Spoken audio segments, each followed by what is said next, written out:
My mother said it so casually, like it was nothing. "There's just no room for the kids this year, Leila." Her voice was soft, polite, like she wasn't cutting my children out of Thanksgiving again. I glanced at the photo she'd just posted, my sister's twins, smiling by the lake house fireplace. Even their golden retriever had a monogrammed blanket. My kids, not even a mention. That was the moment something in me went still. I didn't argue. I didn't cry. I just nodded, hung up, and bought something they'd never expect: a penthouse in New York with more space than their excuses ever had. And when they heard about it, their tone changed fast. "Leila, we're all coming to your place this year." "Sure you are." Before I tell you how that conversation ended, hit like and drop a comment telling me where you're watching from, because this time I finally made room for the truth. My name is Leila Carter. I'm 34, a mother of two, and the middle child of a family that never quite noticed I existed. My sister Natalie was the golden one, 3 years older born, with that effortless shine that made teachers, neighbors, and especially our parents fall over themselves to praise her. My little brother Drew was the baby, soft-spoken, and easy to love.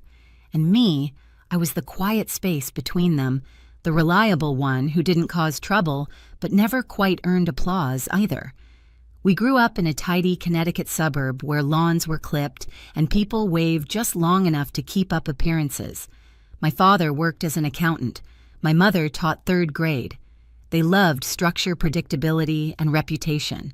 At family dinners, the conversation always circled around Natalie, her perfect grades, her debate, trophies, her college plans.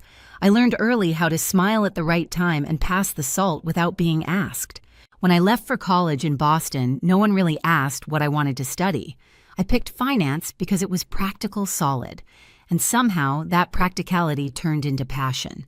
I built my career one long week at a time, late nights, long flights, climbing the ladder, until I became an investment director. Somewhere along the way, I met Aaron, my ex-husband. He was charming, ambitious, and for a while we made sense. 2 people with plans, goals, spreadsheets of dreams. We married young, bought a small house, had Lily and James, and I thought I had finally built a family where everyone had a place. But love is fragile when you're both exhausted. Aaron's work pulled him west, mine tied me east. He started chasing excitement. I craved stability. The divorce wasn't explosive, just cold papers, signatures, shared custody and silence. I kept the kids, the mortgage, and the routine. I became the kind of mother who packed lunches with notes and scheduled bedtime stories between conference calls. That first Thanksgiving after the divorce, I thought my parents would rally around us. Instead, my mother called the night before and said softly, "Maybe you should come alone this year, honey. It's crowded with Natalie's twins and the dog." The words slid in quietly but cut deep. I remember setting down the phone, looking at my children asleep on the couch, and realizing I'd inherited more than my parents' calm. I'd inherited their hierarchy. And I promised myself right then the cycle ends with me. The next few holidays followed the same cruel rhythm, an invitation that wasn't really an invitation, followed by photos that said everything they wouldn't. By the second year, I could predict the script before my mother even called. Her voice would tremble just enough to sound regretful. "Sweetheart, Natalie's bringing the twins again, and you know how your father gets when the house is full. Maybe next time." Next time never came. On social media, I'd scroll through pictures of their perfect gatherings. Natalie's children in matching pajamas, my parents beaming in front of a 12-foot Christmas tree. Even Bentley, their golden retriever, had his own stocking hanging above the fireplace. And every time my kids would ask the same innocent question, "Why doesn't Grandma want us there?" I never had a good answer. So I'd bake cookies, put on a movie, and pretend the 3 of us were too busy being happy to care. But when Lily once whispered, "Do you think Grandma likes the dog more than us that night?" I cried in the shower so they wouldn't see. Still, I kept playing the role of the peacekeeper. I sent gifts, texted updates, even offered to host. Nothing changed. Then came the 4th of July call. Leila, my mother, began about the lake house weekend we're running out of beds. The basement flooded and the screen porch isn't safe for sleeping. It was so practiced, so rehearsed, I almost laughed. But I didn't. I just said, "That's fine, Mom. Maybe another time." Later that evening, Drew texted me, "You wouldn't believe it. They just redid the basement." New carpet TV and a game table for the twins. No sign of water damage. He sent a photo. Natalie's kids grinning in the room my mother had sworn was unusable. And in the background, a framed sign above the couch read, "Family makes this house a home." That picture burned in my chest. It wasn't about space. It never had been. It was about who they chose to make room for and who they didn't. The next morning, Lily overheard a video call with her cousin Emma. Emma's voice carried that practiced smugness only a 10-year-old who'd learned it from her mother could manage. "Grandma says your apartment's too small for big dinners," she teased. "She likes coming here better." I froze in the hallway. Lily hung up quietly, then turned to me with those wide, searching eyes. "Mom, is that true?" I knelt beside her. "No, baby. Our home is just right for us. Some people only see value in what looks big, but they forget what's real." That night, I couldn't sleep. I stared at the ceiling and realized something simple but irreversible. I was done being grateful for scraps of affection. They'd made it clear my children didn't belong in their house. So I decided I'd build one they'd never forget. When you've spent your whole life being the one who stays quiet, there's a strange calm that comes before you finally stop. That calm found me the night I opened my laptop and searched for New York penthouses for sale. I wasn't looking for luxury, I was looking for a reset. The next few weeks became a secret mission. Between school drop-offs and investor meetings, I toured apartments online with my financial advisor, Jennifer Torres. "You're in a strong position, Leila," she said, scrolling through listings. "You could buy something incredible." I did. A 4-bedroom penthouse on the Upper East Side, floor-to-ceiling windows, a rooftop terrace, a kitchen that gleamed like a promise.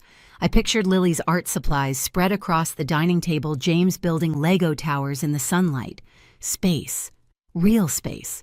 Not just square footage, but belonging. I didn't tell my family. I didn't tell anyone but Tyler, my oldest friend. When I showed him the photos, he just whistled. "This isn't revenge," he said. "This is evolution." By fall, the kids and I were spending weekends in the city. We decorated slowly, plants, cozy rugs, rooms that felt alive. Lily painted a mural of Central Park across her bedroom wall. James wanted constellations on his ceiling that glowed when the lights went out. One night, standing on the rooftop with them, I looked over the skyline and thought, they'll never be able to say there isn't room again. And then the phone rang. My mother's number. Leila, about Thanksgiving, she began her tone overly sweet. "We're hosting again, but Natalie's bringing the twins and the dog, so it might be a little tight." "That's okay." I cut in, my voice steady. "I won't be coming this year. The kids and I are hosting Thanksgiving at our new place in New York." A pause. Then curiosity flickered through her politeness. "New place? Yes. A penthouse on the Upper East Side." There was a beat of silence long enough to hear her mind rearrange itself. "Oh my goodness, Leila. That sounds spectacular. Perhaps we could all come there this year instead.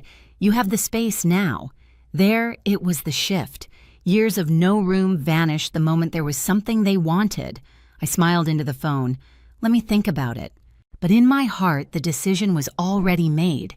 They'd mistaken my silence for weakness. Now they were about to learn the difference. The next few days felt like déjà vu, only this time the tone of every text was different. Polite, eager, fake. First came Natalie.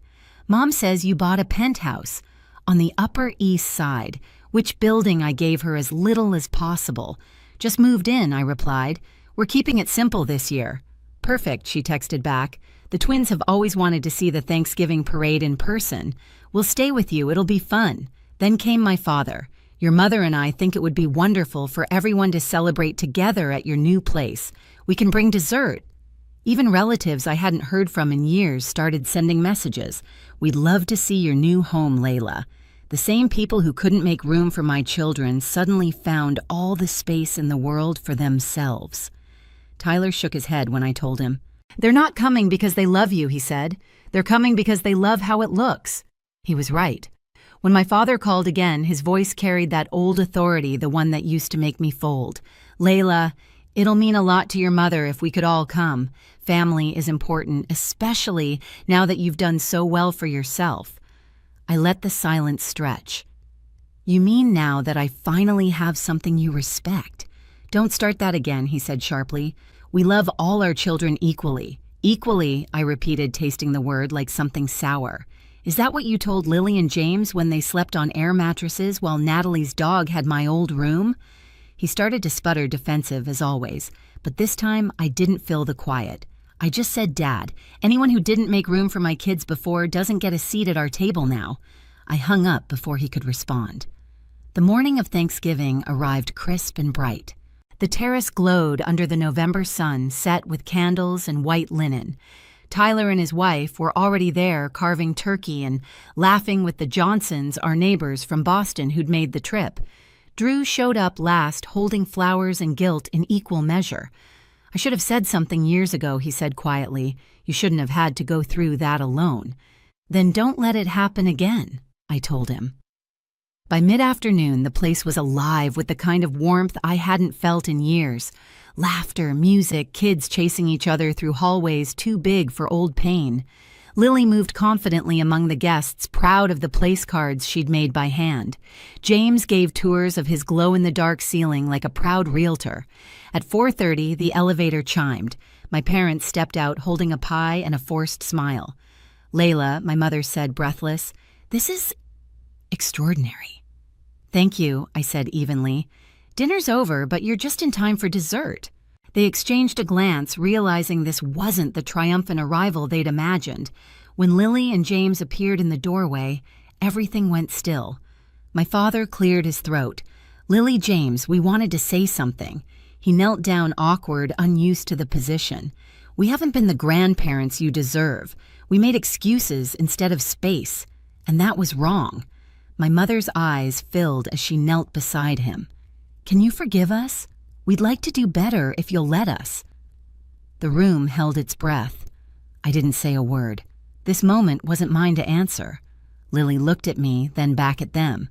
"Will you come to my art show next month?" she asked softly. "Of course," my father said quickly. James crossed his arms. "And can we sleep at your house sometimes? Not on the floor." My mother nodded, tears slipping down her cheeks. "You'll have your own rooms, sweetheart." They hugged, small and careful, as if touching something fragile.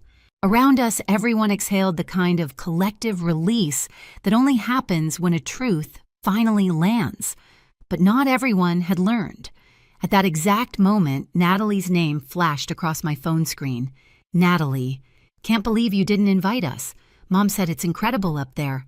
The twins were so excited. "Natalie, Bentley's sad too, LOL. Then you're being dramatic, Leila. It's Thanksgiving. Stop making everything about you." I typed slowly. "Actually, Natalie, for once, it's about my kids. And if you ever want to be part of their lives again, you can start by apologizing to them, not me." She didn't reply, but I saw her typing bubble blink vanish, then return like someone choking on pride. When I looked up, Drew had been watching me. "She'll never admit it, you know," he said. "I know," I replied. "But that's her burden, not mine." Outside, the city hummed beneath the fading light. From the terrace, we could see the edge of Central Park glowing gold. Lily leaned on the railing beside me. "Mom, it feels good here," she said. "It does," I agreed, "because everyone here wants to be." My father joined us, quieter now, smaller somehow. "You've built something beautiful, Leila," he said. I nodded. I built what I needed. He looked out over the skyline, eyes distant. "Your mother and I, we thought we were doing our best." "I know," I said softly, "but good intentions don't fill empty chairs." Behind us, laughter rose again, real, unforced, echoing through the open doors. I took one last look at the table where my children's names were written in their own handwriting. Lily, James, always room for us. And for the first time in years, that sentence felt true. Over the next few months, the air between us shifted in small but undeniable ways. My parents started calling, more often not to pry, but to ask about the kids. True to their word, they came to Lily's art show that December. My father stood in front of her watercolor of Central Park and said quietly, "She's got your eye for detail." It wasn't much, but it was the first honest compliment I'd heard from him in years. They began showing up for the little things, too. James's school play weekend lunches, even helping with science projects over video calls. It was awkward at first, like strangers learning a new language. but each time the edges of old resentment softened just a bit. I didn't rush it. I let them earn their way back one consistent gesture at a time. Drew became a steady presence visiting the penthouse whenever he could. He'd bring groceries, play board games with the kids, and tell me stories about how Dad had started clearing out the old lake house. How he'd finally removed that framed family makes this house a home sign. He says it never sat right with him after what happened, Drew told me. Maybe guilt could be useful when it finally turned into reflection. Natalie stayed silent. There were no apologies, no olive branches, just distance. And honestly, that was fine. Not every story needs reconciliation. Some just need closure. My kids stopped asking about her and I didn't bring her up. Peace sometimes means subtraction. Professionally, things bloomed. The firm promoted me to managing director, and I started mentoring younger women who reminded me of myself, ambitious, talented, trying too hard to fit into spaces that didn't deserve them. I told them what I'd finally learned: never beg for a seat at someone else's table. Build your own and set the rules yourself. One Saturday in early spring, I woke to the smell of pancakes. Lily and James had taken over the kitchen floor on the counter, laughter spilling across the marble. When I asked what the occasion was, Lily grinned. "We're practicing for next Thanksgiving," she said. "We're hosting again, right?" I smiled. Always. As we ate breakfast on the terrace, sunlight spilling through the city haze, I thought about how far we'd come from sleeping on air mattresses to building something no one could take away. It wasn't the penthouse that made it feel whole. It was the peace, the laughter, the certainty that in this space, every inch belonged to love.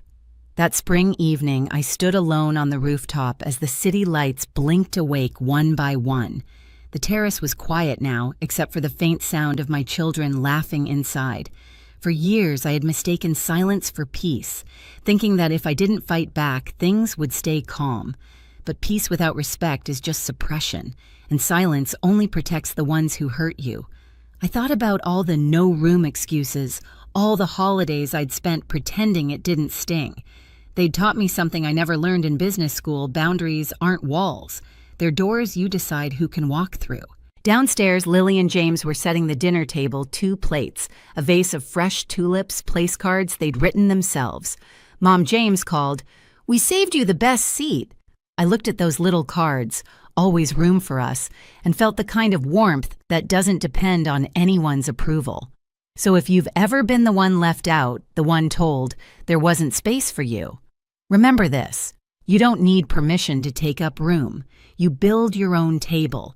You decide who earns a seat. If this story resonated with you, drop a comment below and tell me where you're watching from. Have you ever had to stand up to your own family? I read every message, and your stories remind me none of us are alone in this. Hit that like button. Subscribe for more real stories about family and quiet revenge, and never forget the most powerful room you'll ever create is the one you make for your own self-respect. My name is Ardella Norris, and I'm 29 years old. If I had to describe my 20s in one word, it would be sacrifice. For 3 years, I worked 2 jobs so my husband Gabriel could finish medical school. I managed a small cafe by day, making lattes for strangers who barely looked at me, and stayed up late at night doing freelance graphic design to pay for rent textbooks and his endless exam fees. Gabriel used to tell me I was his reason, his anchor. When I'm a doctor, Ardella, he'd pause, then correct himself. Ardella, when I'm a doctor, we'll finally be free. I believed him. I believed every time he said, "Just one more semester." Every time I ignored my own exhaustion and told myself this was love, 2 people chasing a dream together. Our apartment was small, barely big enough for both of us, and his stack of anatomy books, but it was ours. I'd cook ramen on the stove while he studied at the table. Sometimes I'd doze off on the couch, waiting for him to finish reading about cardiac rhythms. There were nights he'd look up, eyes bleary, and whisper, "You're the reason I'm going to make it." I thought that was romance. I didn't realize it was foreshadowing. The night before his graduation, I ironed his white coat, the one I'd saved up to buy him. It felt symbolic, like I was smoothing out the wrinkles of all the hard years behind us. When I handed it to him, he smiled distractedly, scrolling on his phone. "Thanks, babe," he said, not looking up. Babe. Somehow the word that once made me feel loved now sounded like background noise. At the ceremony the next day, my parents cried harder than I did. They adored Gabriel, the charming son-in-law who made the family proud. My dad shook his hand, saying, "You're going places, son." I stood beside him, clapping, smiling, pretending my stomach wasn't twisting when he barely looked at me from the stage. After the ceremony, he kissed my forehead and said, "We did it." But I caught the flicker of hesitation when he added, "My next step is at St. Haven's Hospital. Dr. Rachel Lang offered me a position on her research team." I remembered that name. Rachel Lang, the celebrated surgeon he never stopped talking about. 40-something, divorced, brilliant. The woman who believed in him. When he introduced me to her at the after party, she had that kind of presence that filled the room. Tailored suit. Calm, confidence eyes that assessed everything without apology. "So this is the famous Ardella," she said, shaking my hand. The woman behind his white coat. Her tone was polite, but her smile lingered on Gabriel longer than it should have, and he didn't seem to notice. I tried to tell myself it was nothing, just admiration between colleagues. But that night when we came home, Gabriel stayed up replying to emails. I sat in bed watching his reflection in the laptop light. He laughed softly at something he read. "Who's that?" I asked. "Rachel," he said. "She's giving me advice for my first week." I nodded, forcing a smile. "She seems supportive." "She is. She says she sees potential in me. It's refreshing to be around someone who actually understands this world." This world. The word stuck.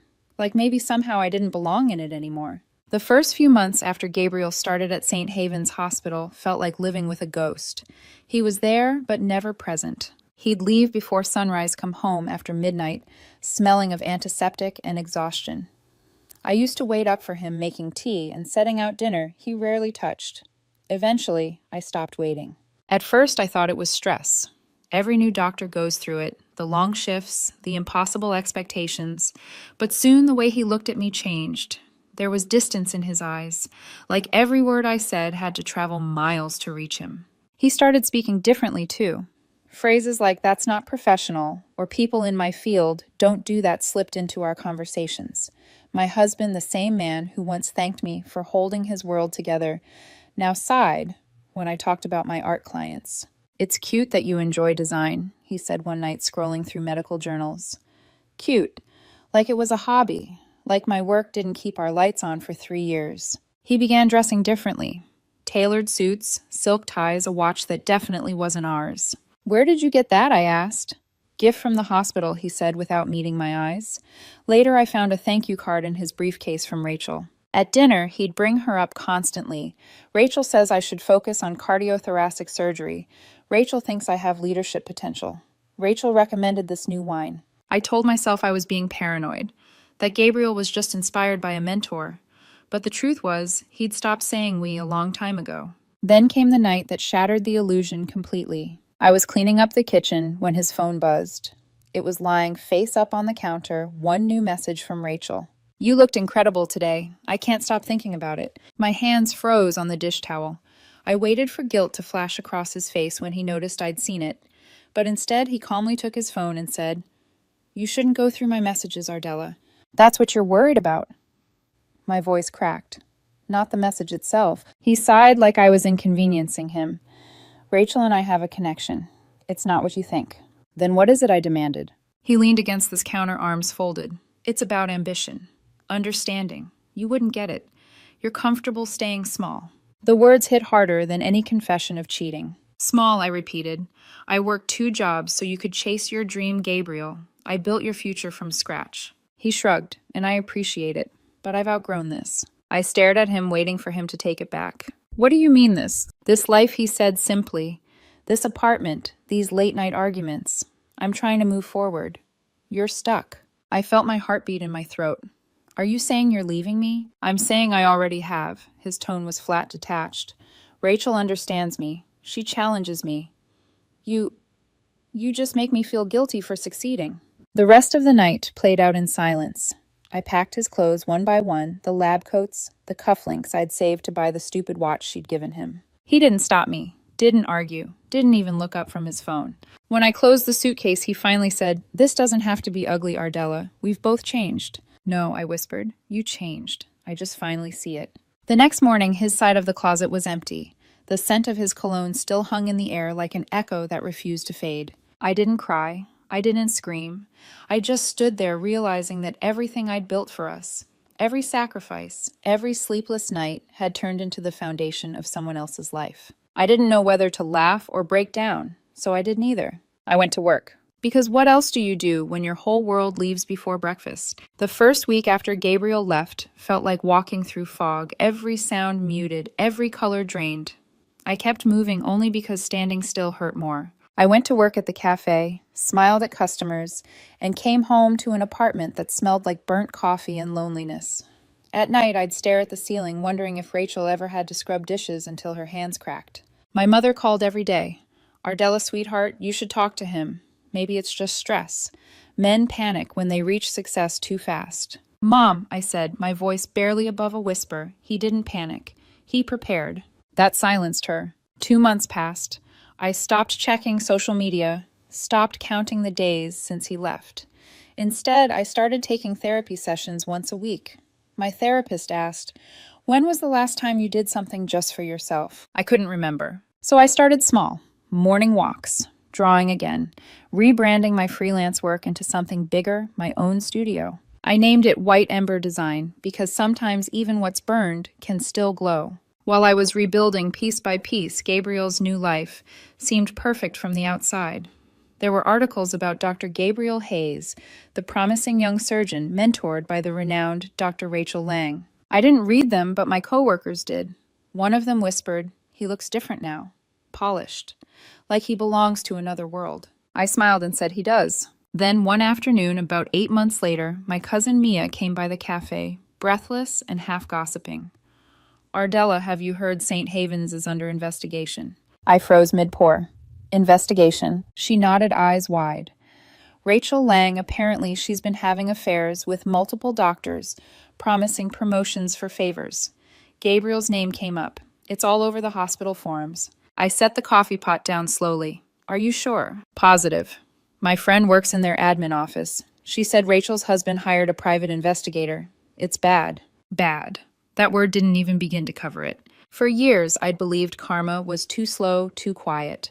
But sometimes it doesn't need to announce itself, it just arrives with surgical precision. Within weeks, everything unraveled. Rachel was suspended pending a full ethics review. Her husband filed for divorce and leaked messages, late-night texts, hotel receipts, photos. And Gabriel, the hospital, terminated him for unprofessional conduct. The same man who told me I was holding him back was now being dragged down by the very woman he'd traded me for. I didn't celebrate. There was no satisfaction, just a strange calm, like a wound finally closing. A week later, the first email arrived. Subject, "I made a mistake," from Gabriel Hayes. "Ardella, please. I need to explain. You have no idea what really happened. Rachel lied to me. I thought she was getting divorced. I was stupid. Please, can we talk?" I hovered over reply for a long time, then I clicked delete. The next day, another email. Ardella. "I lost my job, my reputation, everything. I don't deserve your help, but I need a friend." Delete. Then came the final one. "You won't even hear me out after everything we've been through." I didn't open it. I just watched it disappear into the trash folder. Because hearing him out wouldn't give me peace. It would only reopen something I'd finally managed to close. That night, I sat by my studio window lights from the city reflecting off the glass. I looked at my half-finished designs, a logo for a small bakery, a poster for a local school fundraiser, and smiled. They weren't glamorous, they weren't prestigious, but they were mine. He once called me too ordinary. Funny, ordinary is the only thing that survives scandals. 2 years later, people stopped mentioning Gabriel's name around me. I didn't ask them to. I think they just sensed that I'd outgrown the story. White Ember Design had taken off in ways I never imagined. I had clients from all over the city, small businesses, art collectives, even a few hospitals that wanted new branding after their own PR nightmares. Irony, right? I rented a small studio downtown with wide windows that caught the morning light. That light became my new ritual. I'd sip coffee, play old jazz, and start sketching as the sun hit the walls. That's where I met Noah. He taught literature at a nearby high school and often graded papers at the cafe next door. We met because I spilled my drink on his notebook. He laughed, said I needed an excuse to rewrite that essay anyway. And just like that, something in me, something that had been quiet for so long, finally breathed again. Noah didn't ask about Gabriel. He didn't compare. He didn't demand. He listened. He showed up. And in his presence, I didn't feel small. I just felt seen. Then out of nowhere, Gabriel reappeared. It was at a medical conference my studio was hired to design banners and promotional material for. I was setting up near the entrance when I heard a voice I hadn't heard in years. Ardella. I turned, and for a split second I didn't recognize him. The confident man I'd once known, the one who walked like the world owed him space, was gone. In his place stood someone thinner, older, worn down by the kind of exhaustion success never teaches you to handle. Ardella, he said again, forcing a smile. You look different. So do you, I said quietly. He glanced around the lobby, maybe trying to find the right angle to seem put together. But there wasn't one. His hands trembled slightly. His tie was crooked. Can we talk? He asked. Just 5 minutes. I hesitated, but something in his tone, not guilt but desperation, made me nod. We stepped aside near the large glass windows overlooking the city. He started talking fast, like he'd been rehearsing this. Rachel ruined me, Ardella. She lied about everything. Said she was getting divorced, said she could help my career. When it all blew up, she blamed me for it. I was investigated, blacklisted, lost my license for a year. I said nothing. I know I hurt you, he continued. But I need you to understand, it wasn't supposed to happen like that. You were always the good one. You cared. You actually believed in me. Gabriel, I said calmly, you don't get to rewrite what happened. He flinched. I miss what we had. I looked at him, then really looked. This man had once made me feel like I wasn't enough. And now he was trying to crawl back into the life I'd built without him. What you miss, I said softly, isn't me. You miss who you were when I believed in you. He swallowed hard. You don't understand. I've lost everything. No, I said. You just finally lost what was never yours to keep. For a moment, the noise of the lobby faded. Just two people standing in the reflection of the glass, the past, and the person who'd survived it. He looked at me like he was seeing a ghost. But I wasn't the ghost. He was. When he whispered, "Do you ever think we could try again?" I smiled faintly. I don't think about us at all. And it was true. For the first time, I wasn't saying it to sound strong, I felt it. The part of me that once begged to be chosen had finally stopped waiting.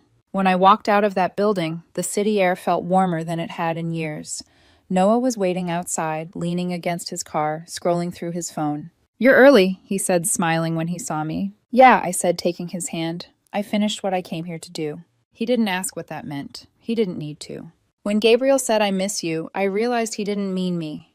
He missed the version of himself I once believed in. And I'm done resurrecting ghosts. 2 months after that encounter, I was invited to an alumni charity gala hosted at the same hotel where Gabriel once attended his medical school graduation dinner. I almost declined the invite. Crowded rooms full of polished smiles weren't really my thing, but my studio had designed the event materials, and I owed the organizer my presence. Besides, Noah insisted on coming with me. You spend so much time telling other people's stories, he said, straightening his tie. Maybe tonight you should just live yours. He had that way of saying things that made even ordinary sentences sound like poetry. The ballroom shimmered with gold lighting and the murmur of polite laughter. The scent of champagne and lilies filled the air. I was scanning the decor when a familiar voice stopped me cold. Ardella. I turned. Gabriel stood a few feet away, wearing a borrowed suit that didn't quite fit, holding a glass he clearly didn't need. His hair was shorter, his expression older, his confidence cracked down the middle. For a heartbeat, the room around us blurred, but only for a heartbeat. Then Noah touched my back, gently grounding me. You okay? He whispered. I smiled. Yeah, perfectly. Gabriel's eyes flicked between us. I didn't know you'd be here. I designed the event, I said. Why wouldn't I? He forced a dry laugh. Of course you did. You always were. Creative. Noah extended a polite hand. Noah Grant. Gabriel shook it weakly. Friend. Boyfriend, I said before Noah could answer. No hesitation, no shame, just truth. Gabriel's mouth tightened. You moved on fast. It's been 3 years, Gabriel. He blinked, surprised by the number, like time had moved differently for both of us. Maybe it had. Later that evening, during dinner, Gabriel approached our table again. He waited until Noah was talking to another guest before sliding into the empty seat beside me. I meant what I said, he murmured. That I miss you. I didn't turn to him. You miss what you had, someone who believed in you, no matter how many times you disappointed her. He sighed. You think I don't regret what happened? Regret isn't the same as change, I said quietly. He looked down at his half-empty glass. Rachel left the country. I haven't worked full-time since the investigation. Everything's gone. I'm sorry, I said, and I meant it, but not for him. For the woman I used to be who would have pitied him and taken him back. He stared at me like he was searching for some small crack in my calm, some sign I still cared. But there wasn't one. When Noah returned and placed his arm around my shoulders, Gabriel flinched like the gesture burned. "This is Noah," I said, smiling. "He teaches literature." Gabriel forced a tight smile. "Of course he does." Noah chuckled. "Don't worry, I'm not grading you." I almost laughed, not because it was funny, but because of how effortless it all felt now. I didn't have to prove anything anymore. As the music started, Noah stood and held out his hand. "Dance with me." I took it. As he led me to the floor, I glanced back once, not to check if Gabriel was watching, but to remind myself how small the space he occupied in my story had become. He sat there alone, swirling the last of his drink, a man still trapped in a chapter I'd already closed. Noah spun me gently, and the chandeliers blurred into gold streaks above us. I felt light, real, free. When the song ended, he whispered, "What's wrong?" "Nothing," I said, smiling. "Absolutely nothing." And I meant it, because closure isn't a conversation. It's the calm that settles when the story no longer hurts. As we left the gala, I caught Gabriel's reflection in the glass doors.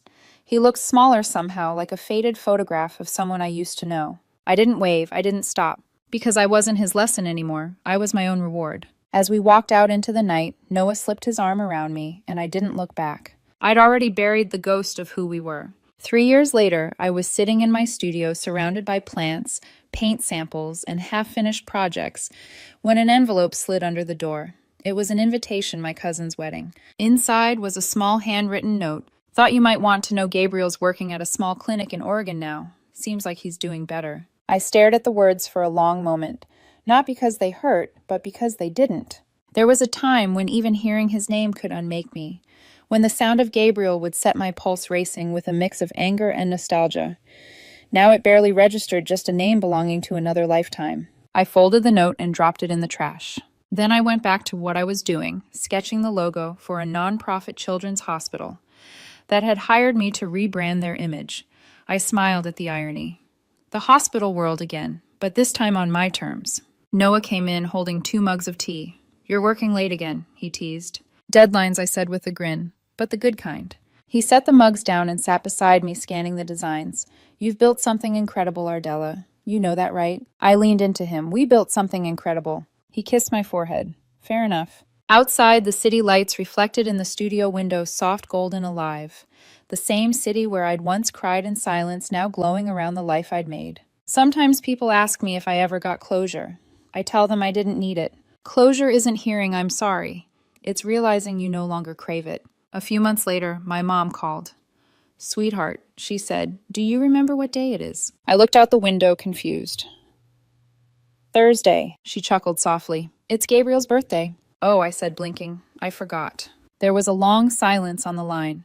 Then she whispered, "That's a good sign, isn't it?" I smiled. "The best." That night, Noah and I cooked dinner together in our new house, the one we'd built from scratch, every piece of furniture chosen, every corner filled with laughter. As I set the table, I glanced at the empty space where memories of Gabriel used to live. There was nothing left there, no anger, no longing, no pain, just peace. He'd once said he'd outgrown me, but the truth is I'd outgrown him. Because love built on sacrifice alone doesn't survive. But the love you give yourself, the kind that says, "I'm enough," even when no one notices, that's the kind that lasts. I couldn't remember Gabriel's birthday anymore. Not the date, not the year, not the way we used to celebrate it. And for the first time, that forgetfulness felt like freedom. I smiled to myself, tracing my finger over my sketchbook, the one filled with new beginnings instead of old ghosts. "I can't even remember his birthday," I whispered. And that's when I knew I'd finally healed. He told me I was boring right before walking away with another woman. That sentence used to wake me up in the middle of the night. Now it's just quiet. But that's where my story begins. My name is Kate Stacy. I'm 28 years old, and until that night, I thought I was building a future with the man I'd spend the rest of my life with. Thomas and I had been together for 5 years. We weren't dramatic or exciting, and maybe that was the problem. We were stable, reliable. We had our Sunday routines, our shared Spotify playlists, our little rituals, the kind of comfort that felt like home. I didn't realize he'd grown tired of it, of me. That summer, my best friend Mia invited us to a rooftop gathering. It wasn't anything fancy, just music, laughter, twinkle lights, and the smell of grilled food drifting through the evening air. I even wore the green dress Thomas once said made my eyes look like spring. He smiled when I walked out of our apartment that night, but it didn't reach his eyes. I noticed that how his attention slid right past me to check his phone. We arrived late. Mia hugged me, all warmth and perfume and chatter, then turned to Thomas. Haven't seen you in ages. You good? He shrugged his gaze, already scanning the crowd. Yeah, just tired. Something inside me twitched like a string being pulled too tight. I tried to brush it off. Everyone gets tired. For a while, it was easy to pretend everything was normal. We sipped wine, caught up with old friends, laughed at college stories. But then she arrived. Elena Hart. She wasn't supposed to be there, Mia's friend from work, apparently. She had that kind of presence that didn't just enter a room, it took it. Perfectly pressed linen dress, gold jewelry glinting under the string lights, confidence dripping from every gesture. I saw Thomas notice her the moment she stepped out of the elevator. His posture changed subtle, but I caught it. The small lean forward, the hand that brushed through his hair, the flash of a smile that wasn't for me. Mia leaned close, whispering, "You okay?" I nodded, eyes fixed on Thomas as he crossed the patio, drink in hand, introducing himself to Elena like we hadn't come here together. From a distance, it looked harmless laughter, casual conversation. But every laugh from her was a tiny dagger. Every glance he gave her was another little fracture in something I didn't even realize was fragile. I tried to join the conversation once. I walked up, forced to smile. "Hey, what are you two talking about?" Thomas barely looked at me. Elena was just telling me about her startup. She's doing really well for herself. Elena smiled sharp and sweet at the same time. "You must be Kate, right? I've heard you're dependable." That word, dependable. I laughed politely, but something in her tone felt like an insult wearing a compliment's mask. The night moved on, and Thomas stayed by her side. I found myself wandering the edges of the party, pretending to check my phone, pretending not to notice the way his hand brushed her arm when he made her laugh. When I finally decided I'd had enough, I turned to find Mia to tell her we were leaving, and that's when I heard it. Thomas's voice, loud, playful, cutting right through the music. "I could use a life with a little more excitement," he said, eyes locked on Elena. "Something less predictable." Elena smirked. "Careful, you'll hurt your girlfriend's feelings." And then Thomas laughed. That cruel, careless laugh I'd never heard from him before. Anywhere but here would be a better life. The rooftop went still. Conversations faded. The music seemed to lower itself. Every face turned toward us. I stood there, wine glass trembling in my hand, heart hammering so hard I thought I might throw up. "Thomas, what did you just say?" He looked right at me, and in his eyes there wasn't guilt, just exhaustion.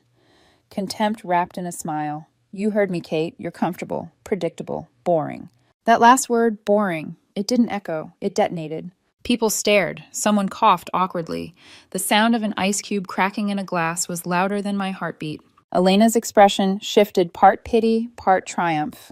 Thomas turned away first, as if I were nothing more than an awkward footnote in his story. He offered her his arm. "Let's get out of here." And she took it, just like that. They walked toward the elevator, laughing, leaving behind a room full of stunned silence. Mia moved toward me, hand reaching out, eyes wide. "Tess." I stopped her with a shake of my head. "Don't." I put my drink down on the nearest table and straightened my posture. I didn't cry. I didn't yell. I just stood there for a moment, the city lights burning against the dark sky, and felt something inside me quietly collapse. Then I walked out. No words, no goodbye. Just the sound of my heels against concrete and the faint murmur of a song playing somewhere far away. In the elevator, I caught my reflection in the mirrored wall, pale, expressionless, but strangely calm. Like someone watching her own story from outside the glass. When the doors opened to the street, I stepped out into the night air and breathed. The city noise swallowed me whole, and for the first time in years, I felt the silence beneath it. The silence of something ending. The silence before a new version of myself began to form. That's how it ended, not with a fight, but with a silence that cut deeper than any scream. The night air clung to my skin as I drove home. The road blurred, wet asphalt, reflecting city lights like shards of broken glass. I didn't cry. I didn't even blink much. I just drove. The silence in the car was thick, almost alive. No music, no thoughts loud enough to fill the space. Just the hum of the tires, the faint echo of Thomas's laughter replaying in my skull. Boring. The word echoed like a curse, a verdict. By the time I reached our apartment, the numbness had hardened into something almost peaceful, like frost sealing over an open wound. I unlocked the door, stepped inside, and everything smelled like him. Coffee beans, sandalwood cologne, the faint trace of his deodorant mixed with laundry detergent. Our couch still had the indent where he always sat, his shoes by the door, his jacket over the chair. It felt like walking into the museum of a life that had already ended. I didn't turn on the lights. I didn't want to see too clearly. I just stood in the dark, letting my eyes adjust, tracing familiar shapes, the photo frames, the books, the plant he promised he'd water, but never did. My phone vibrated. Mia. I let it ring once, twice, the third time I answered. Kate. Oh my God, are you home? What the hell was that? He humiliated you in front of everyone. I swear, if I see him. I'm fine, I said, surprising myself with how steady I sounded. No, you're not. I'm coming over. No, I interrupted softly. Don't. I need quiet. A beat of silence. Then her voice softened. You don't have to handle this alone. I know, I said, but I think I do. I hung up before she could argue. Then I just stood there, breathing. The apartment felt smaller by the second, like the walls were pressing in, full of memories that didn't belong to me anymore. On the dining table sat a vase of half-dead tulips. I touched one, its petals crumbled under my fingers. That's when something shifted. Not anger, not grief, something sharper, cleaner. I walked into our bedroom, my bedroom now. The bed was still unmade from that morning. His side of the closet was a mess of shirts and ties. Mine was neat, organized, boring. Maybe that's what he saw: structure, order, reliability. Maybe he mistook it for dullness. I opened the closet, grabbed my small travel bag, and began to pack. No hesitation, no tears. Jeans, blouses, toothbrush, documents, laptop. Then I went to my desk and opened my laptop, logged into our joint savings account. Half the money was mine. I transferred it quietly. Then I canceled autopay for utilities, unsubscribed from the services I'd managed for us, logged out of the streaming accounts. I didn't delete anything. I just erased my presence from his life. It was methodical, almost mechanical. Every click felt like reclaiming oxygen. When I finished, I wrote a note, just one line. You wanted excitement. Here's your start. I placed it on the kitchen island beside my apartment key. I stood there for a long time, looking around the place, the life we built, and realized how temporary everything really was. Then I walked out. Down the hall, into the elevator, past the sleepy security guard who gave me a puzzled look as I wheeled my suitcase across the lobby at midnight. Outside, the air felt different, crisp, thin, like it belonged to someone freer. I didn't drive far, just to Mia's. She'd texted me her spare key months ago in case of emergencies. I guess this qualified. The apartment was dark and quiet. I let myself in, placed my bag near the couch, and stood in the living room, staring out the window at the sleeping city. For the first time, I let out a single, shaky breath that turned into a laugh, not because anything was funny, but because it was absurd. 5 years reduced to an echo in one night. I sat down, leaned my head against the couch, and whispered, I guess silence is my new soundtrack. Morning crept in, slowly, pale light spilling across Mia's curtains.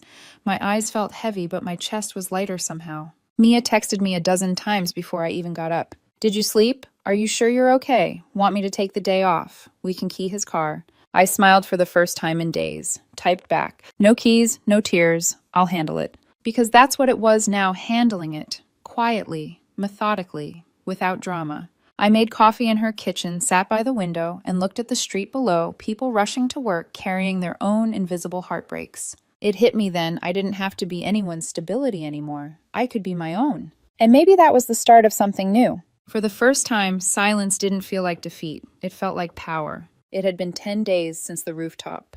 In that time, I'd rebuilt the smallest parts of a life, the kind that doesn't make noise.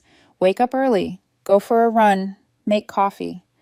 Work remotely from Mia's dining table where sunlight spilled across the wood like forgiveness. Mia didn't push me. Not after the first few days.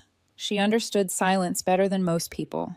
She just left Post-it notes on the fridge, "You're doing great," and cups of tea. She knew I'd forget to drink until they were cold. Then, one Friday evening, she burst through the door like a storm. Kate, you're not going to believe this. Her eyes were wild hair frizzed from the humidity grocery bags dangling from her arms. I looked up from my laptop. That line never starts good. She dropped the bags, hands flailing dramatically. Oh, it's good. So remember that snake, Elena. And your ex, king of boring. Turns out the universe just sent them both a personal thunderstorm. I didn't move. What happened? Mia leaned forward, voice dropping to a conspiratorial whisper. You know Sarah, right? My coworker. She's friends with a girl named Leila who happens to know Elena. Apparently, Miss I Could Give You a Better Life has been exposed as a fraud. I raised an eyebrow. Fraud. Oh, it's delicious, Mia said, grinning. Elena's so-called luxury startup? It's basically bankrupt. She was living off credit and charm-leased car, unpaid loans, the whole thing. And your genius ex-Thomas thought she was some powerhouse investor. Joke's on him, she's broke. She laughed, then lowered her voice. And get this, her business partner dumped her after finding out she lied on their funding papers. Publicly. At an investor dinner. I stared at her for a moment, unsure how to feel. Mia crossed her arms. And that's not even the best part. Thomas, your ex-boyfriend of impeccable judgment, apparently moved in with her for a fresh start. She used air quotes. 2 weeks later, when everything collapsed, she told him to get out. Threw his stuff in the hallway. Her words, not mine. I can't carry dead weight. A small, humorless smile tugged at my lips. Poetic. Poetic Mia blinked. Kate, this is divine justice. He humiliated you in front of a crowd, and now he's the one standing outside with a suitcase. If that's not karma, I don't know what is. I didn't say anything. I just turned toward the window, watching the evening light fade into gold. Mia sighed. You're not even going to gloat a little. I shook my head. I don't need to. She frowned. You're weirdly calm about this. I'd be popping champagne. I'm tired, Mia. Not angry. Just done. Mia studied me for a second, her expression softening. You've changed. Maybe I finally stopped trying to fix what wasn't mine to fix. She nodded slowly. You deserve peace, you know. Not just quiet peace. I didn't reply. The words settled deep like warm stones in cold water. That night, after she went to bed, I sat on the couch in the dim glow of the city outside and opened my phone for the first time all day. New notifications blinked at the top of the screen. Unknown numbers, messages, calls. The first one, unknown. Kate, please, we need to talk. I froze. The area code was familiar. I didn't reply. Another came a few minutes later. Unknown. I know I hurt you. I was drunk. I didn't mean it. You know me better than anyone. I set the phone face down, let it buzz until it stopped. The next morning there were more. Unknown. I lost everything. Elena lied to me. She used me. Please, I need someone who understands. Unknown. I can't sleep. I keep thinking about you, how safe you made me feel. I messed up. Safe. That word again. He still didn't get it. Being safe wasn't the problem.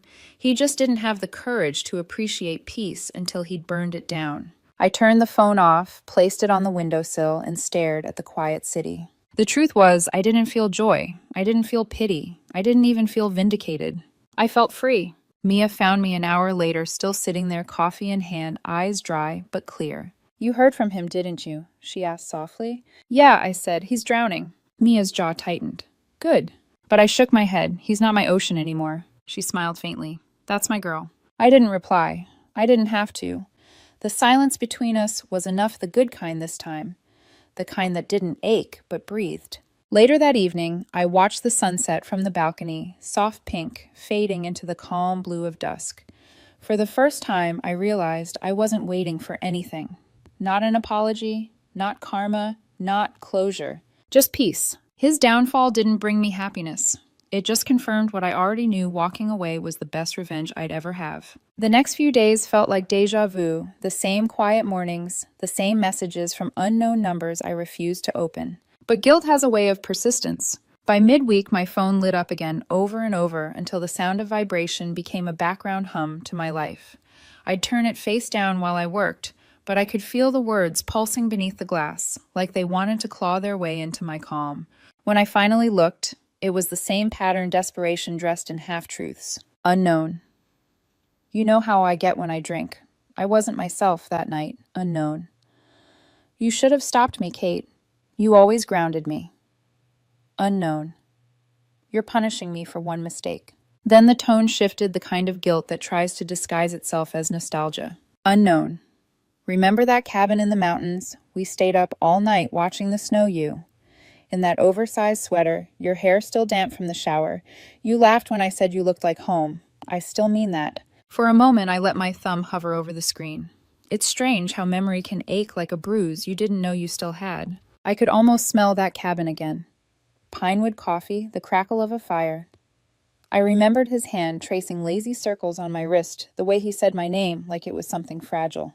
But that version of him, that soft, gentle, careful man, was a ghost. And ghosts belong to the past. I blocked the number. 2 hours later, another message appeared from a different number, unknown. You were always too calm for your own good. You think silence makes you strong, but it just makes you lonely. You'll see. That one made me laugh, not out of amusement, more like disbelief. Even after everything, he still thought silence was weakness. He never understood that silence is sometimes survival. I turned the phone off again, slipped it into a drawer, and laced up my sneakers. Outside, the late afternoon air was thick and bright, the kind that smells faintly of rain and asphalt. I ran without music, without destination, just the sound of my breath, the rhythmic slap of my shoes on pavement. Every block I passed felt like a layer of noise peeling away his voice, his insults, his arrogance. When I reached the park, I slowed to a walk. Kids were playing soccer, a couple sat on a bench, sharing ice cream, a dog barked at pigeons. Ordinary life, simple and beautiful. That's when I realized I didn't crave revenge. I craved normalcy. I sat on a bench, tied my hair back, and watched the sky turn honey-colored. My lungs burned pleasantly, and for the first time in a long while, I felt my heartbeat not as panic, but as proof. Proof that I was still here, still breathing, still me. When I returned to Mia's apartment, the air smelled like garlic and basil. She was cooking dinner. She turned from the stove, eyebrows raised. You look lighter. I smiled faintly. I ran. From him? No, I said, toward myself. Mia grinned, ladling sauce into a pot.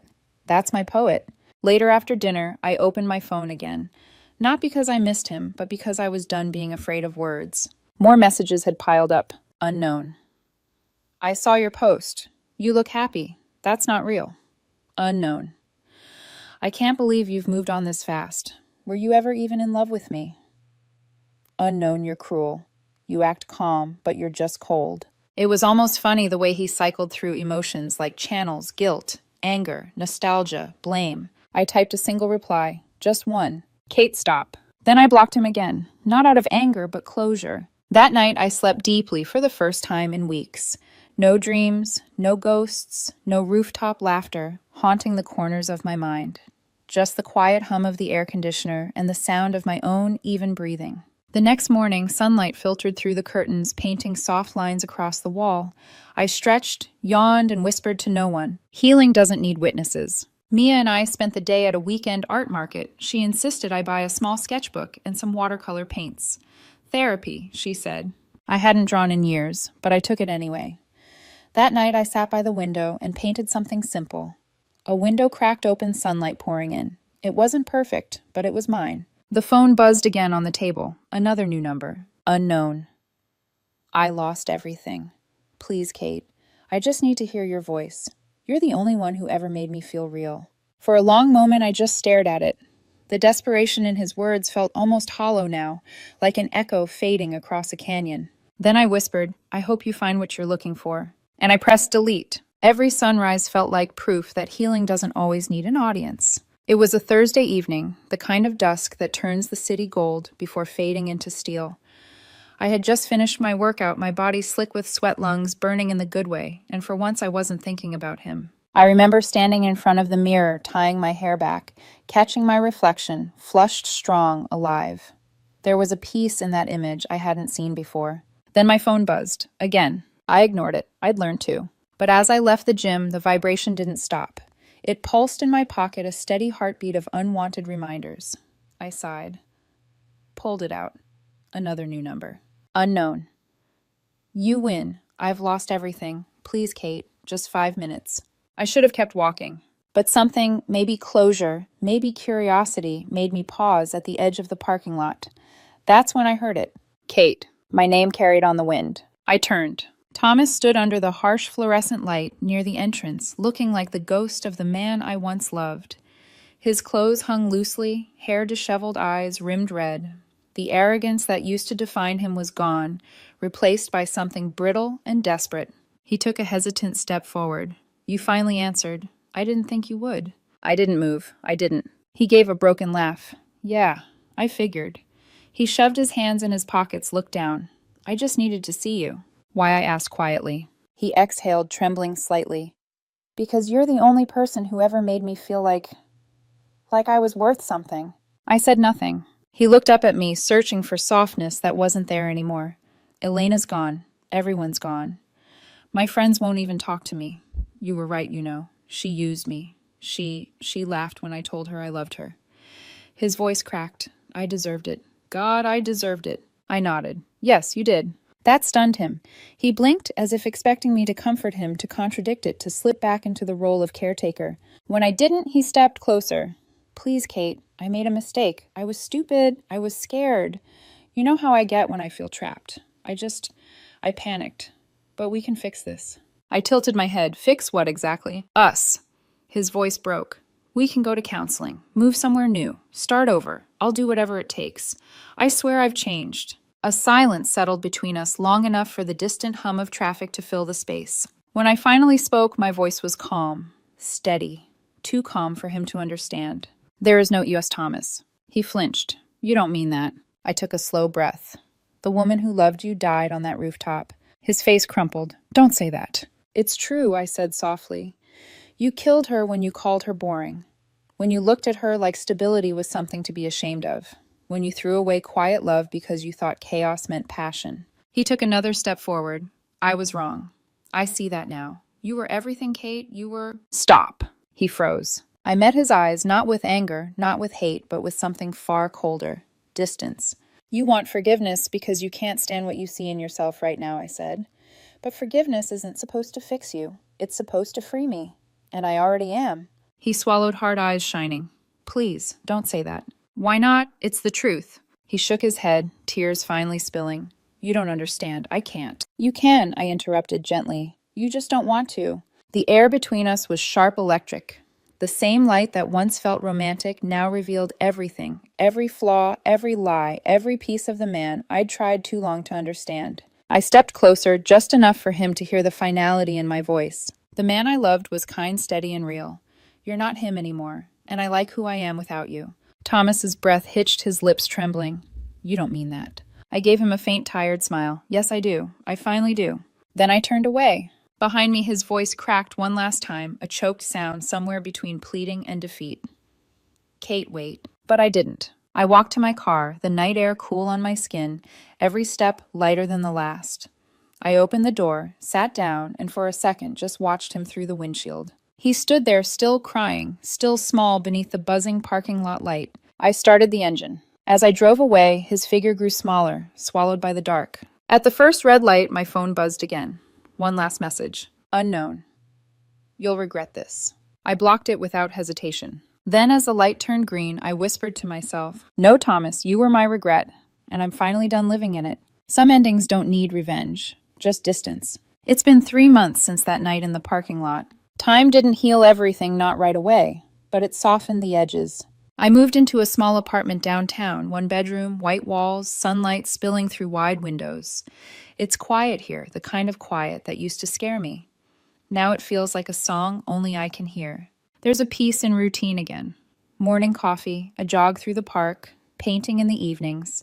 I even hung a few of my own watercolors on the wall. They're not perfect, but they're honest. Sometimes I still catch myself thinking about Thomas not out of longing, but curiosity, wondering if he ever found something real after all the noise faded. But then the thought drifts away and I go back to whatever I was doing. He's a past chapter, not a scar, not a wound, just words on a page that's already turned. Mia visits often. She brings snacks, gossip, and flowers she insists are vibrant like my new aura. I let her talk, let her fill the room with warmth, and realize how different her voice sounds from Thomas's. Hers brings peace, not pressure. Last week, she caught me rearranging the furniture and said, You know, you look happy. I smiled. I am. It's true, but it's not the loud kind of happiness that makes you want to announce it to the world. It's the quiet kind, steady, grounded, the kind that stays even when the lights go off. Sometimes I think back to that rooftop, that laugh, that word boring. It used to echo like a sentence. Now it feels more like a memory I can look at without flinching. Because maybe being boring just means being peaceful. Predictable means safe, and comfortable means home. He wanted fireworks. I wanted a fireplace. And maybe that's okay. Maybe that's the point. Not everyone deserves the calm you build inside yourself. One evening, as the sun dipped below the skyline, I was painting by the window when my phone buzzed. A new number. For a split second, I froze muscle memory. Then I exhaled and opened it. Unknown, I hope you're happy. Just that. No threats. No apologies. Just emptiness trying to reach across the distance. I stared at it for a moment. Then I didn't block it. I didn't reply either. I simply deleted it. Because sometimes closure isn't a door slamming shut, it's a window opening quietly. I went back to painting. Outside, the city lights blinked alive, one by one, like 1,000 tiny promises. The air smelled like rain, faintly sweet, full of beginnings. My brush paused mid-stroke. I looked around my apartment, the plants by the sill, the mug of coffee cooling beside me, the faint hum of traffic below. I smiled, realizing this was the life I once thought was too small. Now it felt infinite. I dipped my brush again, steady hand, steady heart, and whispered. I used to think silence was emptiness. Now I know it's the sound of peace.